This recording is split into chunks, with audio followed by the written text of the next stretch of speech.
12వ అధ్యాయము. షయల్తీయేలు కుమారుడైన జెరుబ్బాబెలుతో కూడా వచ్చిన యాజకులను లేవీయులను వీరే: యేషూవ, శెరాయా, యిర్మీయా, ఎజ్రా, అమర్యా, మల్లూకు, హట్టూషు, షెకన్యా, రెహూము, మెరేమోతు, ఇద్దో, గిన్నెతోను, అబీయా, మీయామిను, మయద్యా, బిల్గా, షమయా, యోయారీబు, యెదాయా, సల్లు, ఆమోకు, హిల్కీయా, యెదాయా అనువారు. వారందరును యేషూవ దినములలో యాజకులలోను వారి బంధువులలోను ప్రధానులుగా ఉండిరి. మరియు లేవీలలో యేషూవ, బిన్నూయి, కద్మీయేలు, షేరేబ్యా, యూదా స్తోత్రాది సేవ విషయంలో ప్రధాని అయిన మత్తన్యాయు అతని బంధువులను, మరియు బక్బుక్యాయు, ఉన్నీయును వారి బంధువులను వారికి ఎదురు వరుసలో నుండి పాడువారు. యేషూవ యోయాకీమును కనెను. యోయాకీము ఎల్యాషీబును కనెను. ఎల్యాషీబు యోయాదాను కనెను. యోయాదా యోనాతానును కనెను. యోనాతాను యద్దూవను కనెను.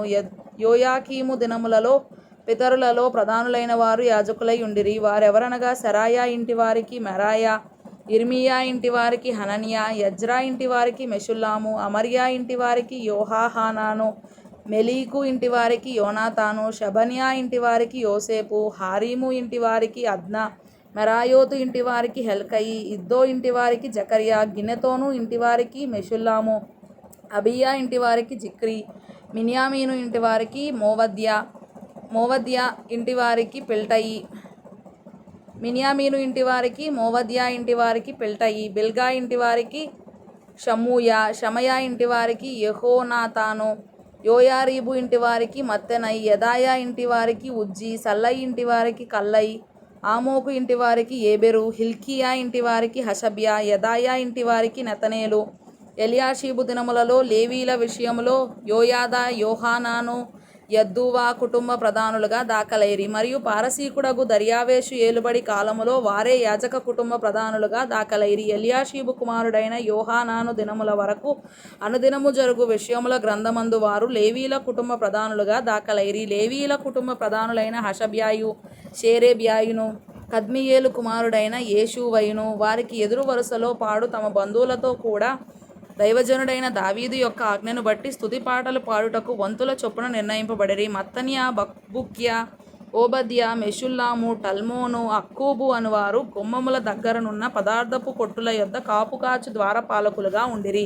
వీరు యోజాదాకునకు పుట్టిన యేషూవ కుమారుడైన యోయాకీము దినములలోను అధికారి అయిన నెహెమియా దినములలోను యాజకుడును శాస్త్రియునగు ఎజ్రా దినములలోను ఆ పని జరుపుచు వచ్చిరి. యెరూషలేము ప్రాకారమును ప్రతిష్ఠించు కాలములో వారు ఆ ప్రతిష్ఠాచారమును స్తోత్రగీతములతోనూ పాటలతోనూ స్వరమండల సితారా చేయు తాళములతోనూ సంతోషముగా జరిగించునట్లు లేవీలను తమ సకల స్థలములలో నుండి యెరూషలేమునకు రప్పించుటకు పూనుకొనిరి. అప్పుడు గాయకుల వంశస్థులు యెరూషలేము చుట్టూనున్న మైదాన భూమిలో నుండి, నెటోపాతి యొక్క గ్రామములలో నుండి కూడుకొని వచ్చిరి. మరియు గిల్గాలు యొక్క ఇంటిలో నుండి, గెబ యొక్కయు, అజ్మావెతు యొక్కయు పొలములలో నుండి జనులు వచ్చిరి. ఏలయనగా యెరూషలేము చుట్టూను గాయకులు తమకు ఓళ్లను కట్టుకొని ఉండిరి.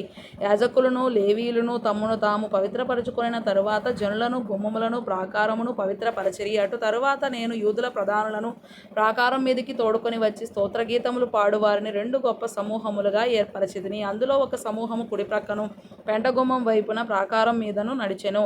వారి వెంబడి హోషేయయును యూదుల ప్రధానులలో సగం మందియును వెళ్ళిరి. మరియు అజర్యాయు, ఎజ్రాయు, మెషుల్లామును, యూదాయు, బెన్యామీనును, షమయాయును, యిర్మీయాయు అనువారు పోయిరి. యాజకుల కుమారులలో కొందరు బాకాలు ఊదుచు పోయిరి. వారెవరనగా ఆసాపు కుమారుడైన జక్కూరునకు పుట్టిన మీకాయా కనిన మత్తన్యాకు పుట్టిన షమయా కుమారుడైన యోనాతానునకు పుట్టిన జకర్యాయు, అతని బంధువులకు షమయా, అజరేలు, మిలలై, గిలలై, మాయి, నెతనేలు, యూదా, హనానీ అనువారు. వీరు దైవజనుడగు దావీదు యొక్క వాద్యములను వాయించుచు పోయిరి. వారి ముందర శాస్త్రియగు ఎజ్రాయును నడిచెను. వారికి ఎదురుగా ఉన్న ఊటగుమ్మము దగ్గర దావీదు పురము యొక్క మెట్ల మీద దావీదు నగరును దాటి ప్రాకారము వెంబడి తూర్పు వైపు నీటి గుమ్మము వరకు పోయిరి. స్తోత్రగీతములు పాడువారి 2వ సమూహము వారికి ఎదురుగా నడిచెను. వారి వెంబడి నేనును వెళ్ళితిని. ప్రాకారం మీదనున్న సగము మంది కొలుముల గోపురము అవతల నుండి వెడల్పు ప్రాకారము వరకు వెళ్ళిరి. మరియు వారు ఎఫ్రాయిము గుమ్మము అవతల నుండి, పాత గుమ్మం అవతల నుండి, మత్స్యపు గుమ్మం అవతల నుండి, హననియేలు గోపురము నుండి, మేయా గోపురము నుండి, గొర్రెల గుమ్మము వరకు వెళ్ళి బందీ గృహపు గుమ్మములో నిలిచిరి.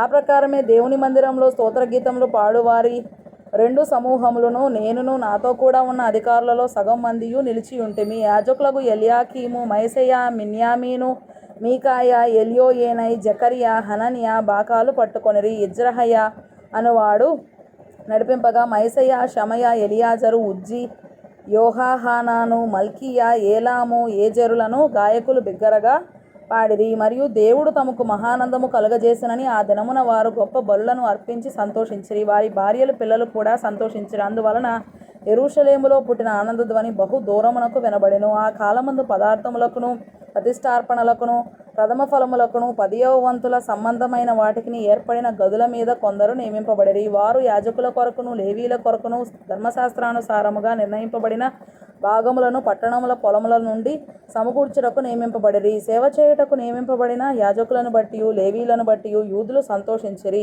మరియు గాయకులను ద్వారపాలకులను దావీదును అతని కుమారుడైన సొలొమోనును ఆజ్ఞాపించినట్లు దేవుని గూర్చిన పనులను తమ శుద్ధిని గూర్చిన పనులను నెరవేర్చుచు వచ్చిరి. పూర్వమందు దావీదు దినములలో గాయకుల విషయములోను స్తోత్రగీతముల విషయంలోను పాటల విషయంలోను ఆసాపు పాఠాంతరము దావీదు ఆసాపుల దినములలో ప్రధానుడు జెరుబ్బాబెలు దినములలోనేమి నెహెమియా దినములలోనేమి ఇశ్రాయేలీయులందరును వారి వంతుల చొప్పున గాయకులకును ద్వారపాలకులకును భోజన పదార్థములను అనుదినము ఇచ్చుచు వచ్చిరి. మరియు వారు లేవీల నిమిత్తము అర్పణలను ప్రతిష్ఠించుచు వచ్చిరి. లేవీయులు అహరోను వంశస్థులకు వాటిని ప్రతిష్ఠించిరి.